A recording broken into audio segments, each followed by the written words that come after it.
আসসালামু আলাইকুম। Basic medical স্কুলের পক্ষ থেকে সবাইকে স্বাগতম জানাচ্ছি। আজকে আমাদের টপিক হচ্ছে ডিএমডি বা ডুশেনি মাস্কুলার ডিস্ট্রফি। ভেরি ইম্পর্টেন্ট একটা টপিক। তো হোয়াট ইজ ডুশেনি মাস্কুলার ডিস্ট্রফি? এটা হচ্ছে একটা মাস্কুলার ডিস্ট্রফি, দ্যাট মিনস সমস্যা হচ্ছে মাসেলে, সেজন্য এটাকে বলা হয় মায়োপ্যাথি। তো আমরা আরেকটা টার্ম পাবো, একটা হচ্ছে নিউরোপ্যাথি এবং এটা হচ্ছে মায়োপ্যাথি। মনে রাখতে হবে এখানে একটা ডিফারেন্সিয়েটিং ফ্যাক্টর হচ্ছে মায়োপ্যাথিতে প্রক্সিমাল মাসেলগুলো উইকনেস হয় বেসিক্যালি, নিউরোপ্যাথিতে ডিস্টাল মাসেলগুলো আগে উইকনেস হবে। সো এটা একটা ডিফারেন্সিয়েটিং পয়েন্ট। আচ্ছা, তো এখানে কী হয়, এটা একটা জেনেটিক ডিজিজ। কেন জেনেটিক? কারণ এখানে এক্স লিঙ্কড রেসিসিভ ডিজিজ। তাহলে আমরা এখানে আরেকটা ওয়ার্ড পাচ্ছি, একটা হচ্ছে রেসিসিভ এবং আরেকটা ওয়ার্ড পাবো সেটা হচ্ছে ডোমিনেন্ট। তাহলে রেসিসিভ ডোমিনেন্টের ক্ষেত্রে আরেকটা বিষয় আমরা মনে রাখবো, সেটা হচ্ছে ডোমিনেন্ট যদি থাকে তাহলে মনে রাখতে হবে এই ক্ষেত্রে পেশেন্টটা ডোমিনেন্ট। তাহলে ডিজিজ হচ্ছে পেশেন্ট বেশি ডোমিনেন্ট হলে ডিজিজটা আর্লি এজে প্রকাশ পাবে না, প্রেজেন্টেশন করবে না। এটা হচ্ছে কি করবে, লেট এজে করবে। যেমন ডোমিনেন্ট যে ডিজিজ এগুলো হচ্ছে লেট এজে প্রেজেন্টেশন করবে। On the other hand recessive যে ডিজিজ, এখানে হচ্ছে ডিজিজটা মোর ডোমিনেন্ট। তার কারণে ডিজিজ যেহেতু ডোমিনেন্ট, এগুলো আর্লি এজে প্রেজেন্টেশন করবে। সো এটা হচ্ছে একটা X linked recessive disease, so early age presentation করবে। আচ্ছা, কী অবস্থা এখানে?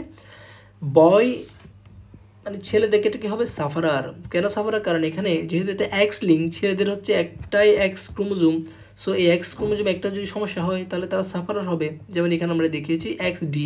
আচ্ছা, আর গার্ল বা ফিমেলের ক্ষেত্রে কী হবে, এরা হচ্ছে কেরিয়ার। তাহলে আমরা এখানে একটা ছোট্ট ম্যাথের মতো করেছি, আমরা এগুলো এইচএসসিতে করে আসছি। এখানে দেখতেছি একটা কি, ফাদার মানে মেল হচ্ছে হেলথি এক্স ওয়াই, আর মাদার হচ্ছে কেরিয়ার, এই যে কেরিয়ার। সো চাইল্ডগুলো কী হবে আমরা যদি একটু দেখতে চাই, তাহলে আমরা এখানে ক্রস করলাম, ফাদার হচ্ছে হেলথি আর মাদার হচ্ছে কেরিয়ার। তাহলে আমরা এখানে ক্রস করলে কি পাবো, 4 জন পাবো। এখানে হচ্ছে এক্স ডি এক্স, এটা হচ্ছে কেরিয়ার, এটা X X normal, X d Y এটা যেহেতু ছেলে এবং এখানে এক্স ক্রোমোজোম একটাই, সো এটা হচ্ছে সাফারার, এবং এক্স ওয়াই এটা হচ্ছে নর্মাল।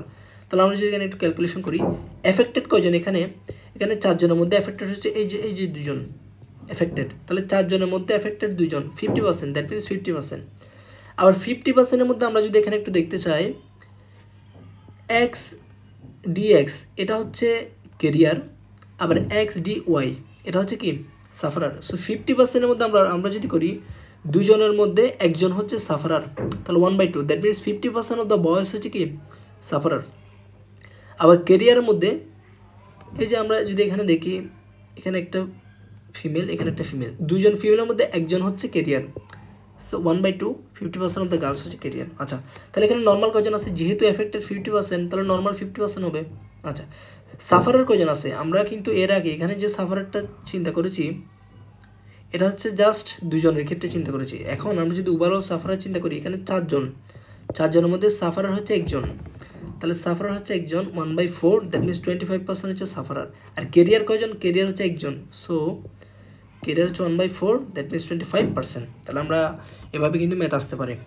তো এখানে আমরা একটা ছোট্ট করে ম্যাথ দিয়েছি, যেটা ট্রাই করবেন আপনারা। এটা হচ্ছে ফাদার যদি সাফারার হয় এক্স ডিওয়াই, মাদার যদি হেলদি হয় এক্স এক্স, তাহলে সেই ক্ষেত্রে চাইল্ডগুলো কী হবে, এটা আমরা নিজেরা ট্রাই করবেন। আচ্ছা, প্যাথোজেনেসিস, আমরা এখন এটা একটু ইম্পর্টেন্ট বুঝতে হবে। প্যাথোজেনেসিস কি? আমাদের একটা নর্মাল ক্রোমোজোমের 2টা পার্ট থাকে, একটা হচ্ছে পি আর একটা হচ্ছে কিউ। এখানে পিটা হচ্ছে শর্ট আর্ম আর কিউটা হচ্ছে লং আর্ম। তো বলা হচ্ছে যে X21 ক্রোমোজোম, অর্থাৎ 21তম এক্স ক্রোমোজোম যেটা আছে, তার পি যে রিজিয়ন, এই যে পি এর একটা জায়গায় একটা জিন আছে, এটাকে বলা হয় ডিস্ট্রোপিন জিন।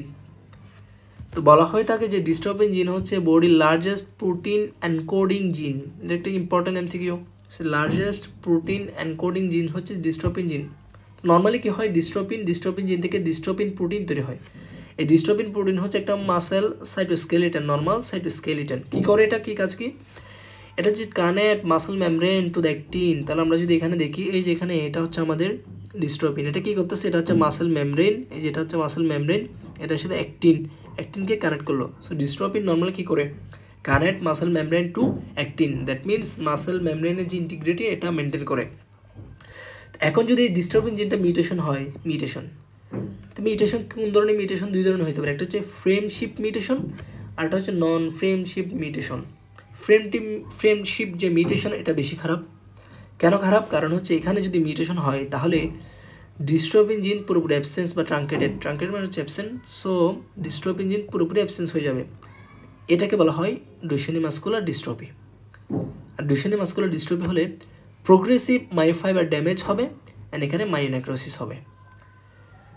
নন ফ্রেমশিপ যদি হয় এখানে হচ্ছে এটা তুলনামূলক এটা চেয়ে ভালো, ফ্রেমশিপের চেয়ে ভালো, দ্যাটস ওয়াই এখানে ডিমিনিসড ডিস্ট্রোফিন, অর্থাৎ ডিস্ট্রোফিন এর লেভেল কমে যাবে, প্রোডাকশন কমে যাবে, একদম পুরোপুরি অ্যাবসেন্ট হবে না, এটাকে বলা হয় বেকার মাস্কুলিন ডিস্ট্রফি, বিএমডি, বেকার মাস্কুলার ডিস্ট্রফি। সো কোনটা বেটার, আমরা বি দিয়ে মনে রাখবো, বিএমডি, বি দিয়ে হচ্ছে বিএমডি, বি দিয়ে হচ্ছে বেটার, সো বেটার, বিএমডি হচ্ছে বেটার, ডিএমডি হচ্ছে। আচ্ছা আমরা ক্লিনিক্যাল ফিচারে যদি যাই, কি বলা হচ্ছে এখানে, আমরা বলেছি এটা হচ্ছে proximal muscle weakness from 5th ইয়ার, মানে হচ্ছে তার 5 বছরের আগ থেকে মোটামুটি হচ্ছে তার মাসেল যে উইকনেস এটা শুরু হয়ে যায়। প্রথম কোন মাসেল এফেক্টেড হয়, বলা হচ্ছে যে পেলভিক গার্ডেল যে মাসেল প্রথম এফেক্টেড হয়, first affected pelvic girdle muscle. তো এরকম আস্তে আস্তে এফেক্টেড হতে হতে তার উইথিন 22 ইয়ার্স, 20 বছরের মধ্যে সে হচ্ছে রেসপিরেটরি মাসেলকে ইনভলভ করে। তো রেসপিরেটরি মাসেলকে যখন ইনভলভ করে তখন রেসপিরেটরি ফেলিয়ার হবে, তখন হচ্ছে আলটিমেটলি পেশেন্টটা মারা যাবে। সো বলা হচ্ছে যে ডিএমডি এর ক্ষেত্রে 18 থেকে 20 বছরের মধ্যে পেশেন্ট মারা যায়। আচ্ছা এরপর একটি ইম্পর্টেন্ট ফিচার হচ্ছে কাপ সিডো হাইপারট্রফি, অর্থাৎ কাপ যে মাসেল ওইখানে হাইপারট্রফি হয়। কেন এটাকে সিডো হাইপারট্রফি বলা হচ্ছে, তো এখানে আমরা যদি একটু দেখাই, এই যে আমাদের এইগুলো হচ্ছে কাপ মাসেল, এই যে কাপ মাসেলে হাইপারট্রফি, কেন হাইপারট্রফি বলা হচ্ছে, কারণ এখানে কাপ মাসেল কিন্তু হাইপারট্রফি হয় না, এখানে কাপ মাসেলের উপরে ফ্যাট, ফাইব্রোফ্যাটি ডিজেনারেশন হয়। ফাইব্রোফ্যাট মানে হচ্ছে কোলাজেন অ্যান্ড হচ্ছে ফ্যাট সেল জমা হয়, জমা হওয়ার কারণে এটাকে মোটা হয়। তো মনে হয় যে এটা কাপ মাসেলগুলো হাইপারট্রফি হয়েছে, তো এখানে তো স্পেসিফিক্যালি কাপ মাসেল হাইপারট্রফি হচ্ছে না, এখানে ফ্যাট অ্যান্ড হচ্ছে কোলাজেন জমার কারণে, দ্যাট মিনস ফাইব্রোফ্যাটি রিপ্লেসমেন্টের কারণে এটাকে মোটা মনে হচ্ছে, সো এটাকে বলা হয় সিডো হাইপারট্রফি। আমরা এখানে কিছু সাইন পাইতে পারি, কি কি সাইন, এগুলো একটি ইম্পর্টেন্ট মনে রাখতে হবে। গোয়াস সাইন পাইতে পারি। গোয়াস সাইন কি, গোয়াস সাইন আমি যদি বাংলায় বলি, আমরা যখন লো কমেটে বসি, লো কমেট থেকে ওঠার সময় আমরা তো কোনো হাত ইউজ করি না, আমরা সোজা উঠতে পারি, কিন্তু বাচ্চাগুলো যখন বসবে স্কোয়াডেড, এটাকে বলা হয় স্কোয়াডেড পজিশন, এই স্কোয়াডেড পজিশনে যখন বসবে তখন তারা উঠতে পারে না। কেন, কারণ হচ্ছে এই যে নিচ থেকে ওঠার জন্য যে মাসেলটা লাগবে, দ্যাট মিনস পেলভিক গার্ডেলের যে এরিয়ার যে মাসেল, ওগুলো উইকনেস হচ্ছে, তার কারণে সে উঠতে পারে না। সেজন্য ওঠার জন্য সে তার হাতগুলিকে ইউজ করে, use arm to stand up from squatted position. আমরা এখানে দেখিয়েছি, এই যে সে 4টা হাত ইউজ করতেছে, 2টা হাত ইউজ করতেছে, আবার 2টা পাও, 4টা জিনিসের সাথে ইউজ করতেছে, এটাকে বলা হয় গোয়ার সাইন। আর কোথায় পজিটিভ পাইতে পারি, যেমন পোলিওমাইসাইটিসের ক্ষেত্রে কিন্তু আমরা গোয়ার সাইনটা পজিটিভ পাইতে পারি। আরেকটা হচ্ছে স্লিপ থ্রোসাইন। তো এখানে আসলে যে সাইনগুলো আমরা রেখেছি, এগুলো ইউটিউবে যদি সার্চ দিই তাহলে ডেমনস্ট্রেট আছে এখানে, এগুলো দেখলে খুব ভালো করে বোঝা যাবে। উইঙ্গিং সাইন মানে হচ্ছে এখানে স্ক্যাপুলাটা উইঙ্গিং হয়ে যায়, উইঙ্গিং সাইন। আচ্ছা এই যে এখানে আমরা এখানে দেখতে পাচ্ছি উইঙ্গিং সাইন, স্ক্যাপুলার উইঙ্গিং হচ্ছে। আচ্ছা এরপরে আমরা যদি যাই ওয়াডলিং গেট, আমাদের যে পেলভিক যে এরিয়া, এই পেলভিক এরিয়া যদি মাসেলগুলো কোনো সমস্যা হয় তখন গেটটা ওয়াডলিং গেট হয়। এটা অনেক সময় প্রেগনেন্সির সময় মেয়েদের হতে পারে, তাদের যে পেলভিক যে ডিসফাংশন, পেলভিক মাসেল এখানে লিগামেন্ট ল্যাক্স হয়ে যায় প্রেগনেন্সির সময়, কারণ এটা এরিয়াটা বড় হতে হবে, সো লিগামেন্ট ল্যাক্স হয়ে যায়, এ কারণে তখন প্রেগনেন্সির ক্ষেত্রেও এটা ওয়াডলিং গেট দেখা যায়। তো আমরা তাহলে এখানে ওয়াডলিং গেট দেখতেছি। এরপর হচ্ছে লর্ডোসিস হবে, লর্ডোসিস। আচ্ছা ইউরিনারি অ্যান্ড বাউল ইনকন্টিনিউস হতে পারে, এটা কমন। এবং হচ্ছে ইন্টেলেকচুয়াল ইম্পেয়ারমেন্ট, বলা হচ্ছে 30% কেজি ইন্টেলেকচুয়াল ইম্পেয়ারমেন্ট থাকে। আচ্ছা এরপরে attention deficit hyper active disorder, ADHD, মানে তার ফোকাস রাখতে পারে না, সে হাইপার অ্যাক্টিভ কিন্তু ফোকাস অ্যাটেনশন কম, attention deficit hyper active disorder. আচ্ছা এরপরে এরিথমিয়া হয়, হার্টের মাসেলের জন্য এরিথমিয়া হবে। ডাইলেটেড কার্ডিওমায়োপ্যাথি হবে, এই ডাইলেটেড কার্ডিওমায়োপ্যাথির জন্য আলটিমেটলি তার হার্ট ফেলিয়ার হয়ে ডেথ হয়। আচ্ছা তো বলা হচ্ছে যে পেশেন্ট ওয়াক অন টিপ টোস, মানে হচ্ছে তার যে সামনের আঙ্গুলগুলো আছে পায়ের, ওই আঙ্গুলের উপর সে হচ্ছে ভর দিয়ে হাঁটে, ওয়াক অন টিপ টোস। আচ্ছা কজ অফ ডেথ, তাহলে এখানে ডিএমডিতে আমরা বলা হচ্ছে যে 80 to 20 ইয়ার্সের মধ্যে ডেথ হয়ে যায়। কেন ডেথ হয়, এক নম্বর হচ্ছে respiratory muscle paralysis, so respiratory failure হবে। আচ্ছা এখানে একটা কোয়েশ্চেন যদি করা হয়, আমরা জানি রেসপিরেটরি ফেলিয়ার 2 ধরনের, একটা হচ্ছে টাইপ 1, টাইপ 2, তাহলে এখানে কোন ধরনের রেসপিরেটরি ফেলিয়ার হবে, কোন ধরনের, এটা একটু চিন্তা করো, কোন ধরনের রেসপিরেটরি ফেলিয়ার হবে। এখানে বেসিক্যালি হচ্ছে টাইপ 2 রেসপিরেটরি ফেলিয়ার হবে। টাইপ 2 কেন টাইপ 2 রেসপিরেটরি ফেলিয়ার? কারণ হচ্ছে এখানে যদি মাসেল ইনভলভমেন্ট করে তাহলে মাসেল কাজ করবে না, মাসেল কাজ না করলে এখানে হচ্ছে হাইপোভেন্টিলেশন হবে। হাইপোভেন্টিলেশন, হাইপোভেন্টিলেশন হলে সে অক্সিজেনও নিচ্ছে না, আবার কার্বন ডাইঅক্সাইডও ছাড়তেছে না।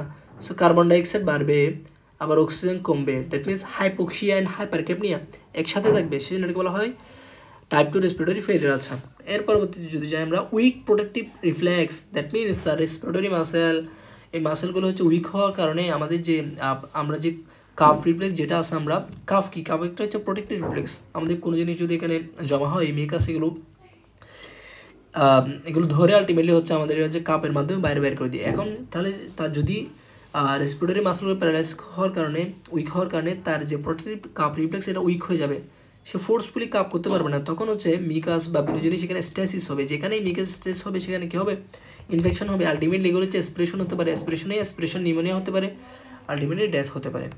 আরেকটা বিষয় হচ্ছে ডাইলেটেড কার্ডিওমায়োপ্যাথি হবে, ডাইলেটেড কার্ডিওমায়োপ্যাথি থেকে ডেথ হবে। তো আমরা মনে রাখতে পারি ডিএমডি, এখানে ডি আবার এখানেও ডি, ডিএমডি দিয়ে কী হবে, ডাইলেটেড কার্ডিওমায়োপ্যাথি। এখন আরেকটা কোয়েশ্চেন হচ্ছে ডাইলেটেড কার্ডিওমায়োপ্যাথি আর কোথায় হতে পারে? অ্যালকোহল, যারা অ্যালকোহল খায় অনেকদিন ধরে তাদের ডাইলেটেড কার্ডিওমায়োপ্যাথি হবে। অ্যালকোহল খেলে হৃদয় বড় হয়ে যায়, আমরা মনে রাখি। আচ্ছা, তাহলে আমরা বলেছিলাম বিএমডি এবং ডিএমডি, এই দুটোর মধ্যে একটু ডিফারেন্সটা একটু জেনে নিই। বিএমডি আমরা বলেছি নন ফ্রেম শিফট মিউটেশন হয় XP21, আর ডিএমডিতে হচ্ছে ফ্রেম শিফট XP21, সেম ক্রোমোজোমের সেম জিনে মিউটেশন হবে, কিন্তু একটা হচ্ছে ফ্রেম শিফট, একটা হচ্ছে নন ফ্রেম শিফট। আচ্ছা, ডিস্ট্রোপিন আমরা বলেছি এখানে ডিমিনিশড বিএমডিতে, আর ডিএমডিতে হচ্ছে অ্যাবসেন্ট বা ট্রাঙ্কেটেড। যেহেতু এখানে ডিস্ট্রোপিন মোটামুটি আছে ডিমিনিশড, সো এখানে সে খুব তাড়াতাড়ি এটা কিন্তু প্রকাশ পাবে না, মোটামুটি হচ্ছে 10 থেকে 12 বছর এটা হচ্ছে এজ প্রেজেন্টেশন করে, আর ডিএমডি হচ্ছে উইদিন 5 ইয়ার্সের মধ্যে এটা প্রেজেন্টেশন করে। প্রগনোসিস বিএমডি হচ্ছে বেটার, বি দিয়ে বেটার আমরা মনে রাখবো, আর ডিএমডি হচ্ছে পোর।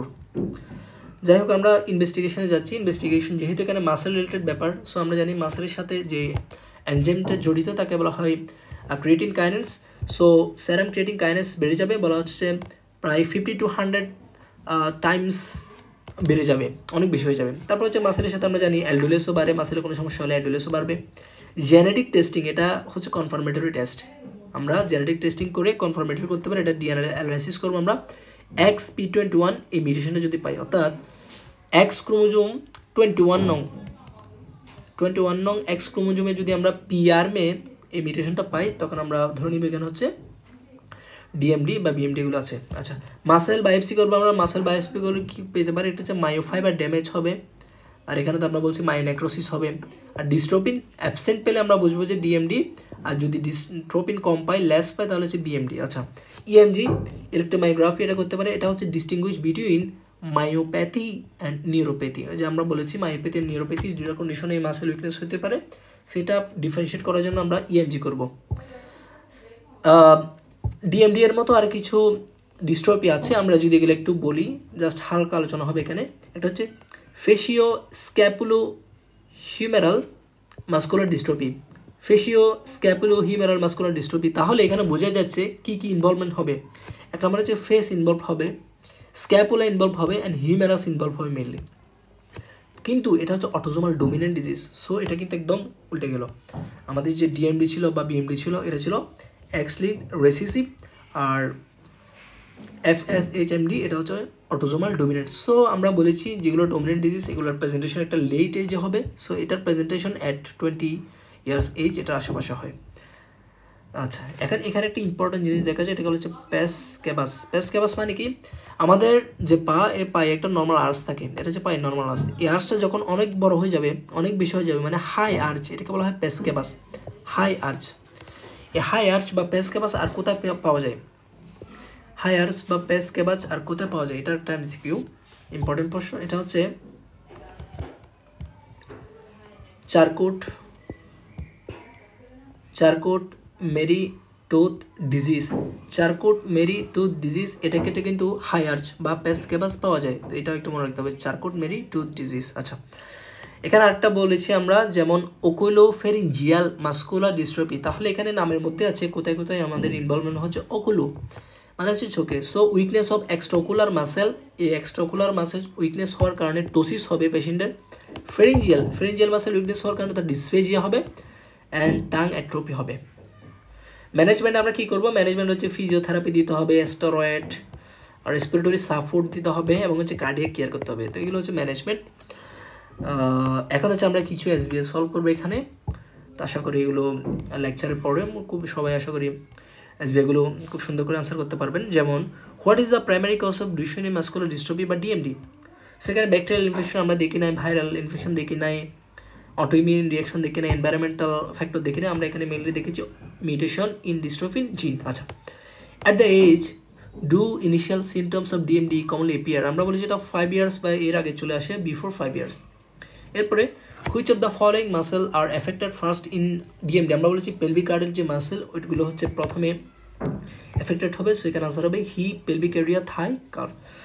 Which sign is classic for DMD? Where a child uses their hands to walk up, their legs to stand. এই যে আমরা বলেছি যে গোয়ার সাইন্স, এটাই হচ্ছে এখানে বলা হচ্ছে যে অর্থাৎ সে বসা থেকে ওঠার জন্য তার হাত ইউজ করবে, গোয়ার সাইন। আচ্ছা, এরপরে what type of inheritance pattern does DMD follow?